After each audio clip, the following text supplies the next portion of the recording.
Bonjour tout le monde, comme vous pouvez le voir, le cadre a changé car le cadre virtuel est plein de lumière, donc je ne peux pas tourner la vidéo là-bas. Cette vidéo aurait dû sortir ce week-end car c'était une critique de cinéma sur Kong que j'ai vu ce week-end, mais je n'ai pas eu le temps car je vais dans ma chaîne secondaire avec mon petit frère qui s'appelle Les Maracas, donc les, plus loin M-A-T, apostrophe, R-A, apostrophe, R-A-S.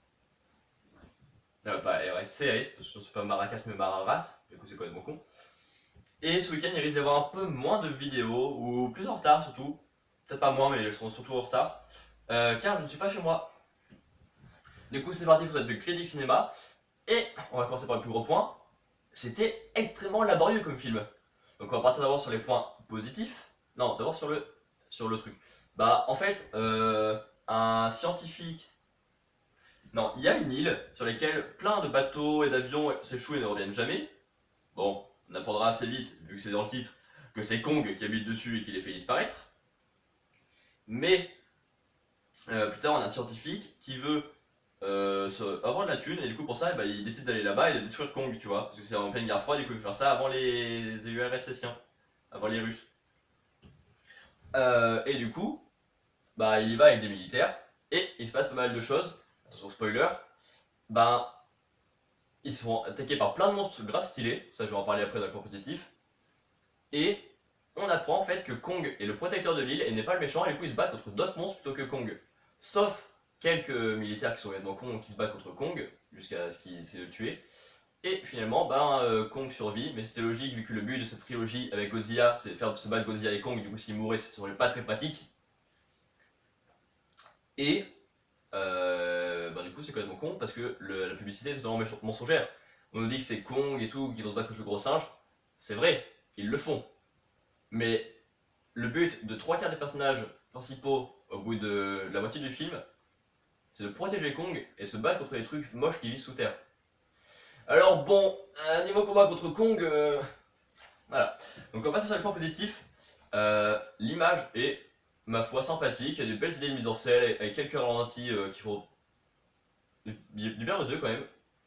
La musique, ça a très très bien le propos et tout. Genre, quand ils arrivent sur l'île, on voit les hélicoptères en mode badass et tout, avec une musique trop stylée. Et d'un coup, on voit un palmier qui arrive tout droit devant, et quand à le moment où il se plante dans un hélicoptère, et que du coup, il y a un équipage qui meurt, et la musique qui s'arrête d'un coup, et ça c'est stylé. Du coup, ils ont bien réussi à gérer l'image, le son. Les FX, ça va, ils sont pas dégueux, mais il y a mieux.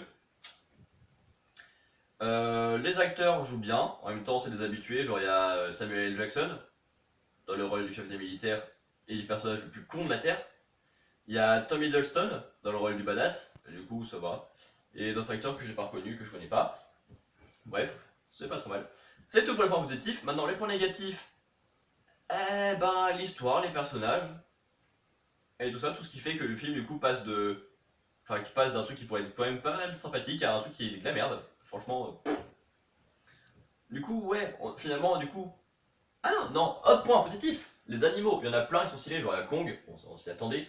Il y a une sorte de gros zébu gigantesque, il y a des animaux en forme un peu une araignée avec des pattes en forme de bambou. Il y a des fourmis géantes, il y a des oiseaux stylés. Les trucs qui vivent sous terre, ils sont un peu moches, c'est un peu des reptiles squelettes, c'est rigolo. Bref, il y a une belle faune et la flore autour dans la jungle est stylée, donc ça passe, ça c'est trop cool. Et dans les points négatifs, du coup, le scénario. Les motivations des personnages sont vraiment débiles. Genre, le chef des militaires veut juste pas être à la retraite, il veut pas arrêter la guerre, il veut se battre contre n'importe quoi, même si on lui dit que Kong est là pour protéger et tout, il veut quand même le tuer, parce qu'il est complètement con, hein, celui en passant. Euh... Et voilà, du coup, ces personnages et le scénario c'est de la merde. Du coup, ce film, je lui mets un 5 sur 10, pas plus, parce que vraiment, c'était pas cool.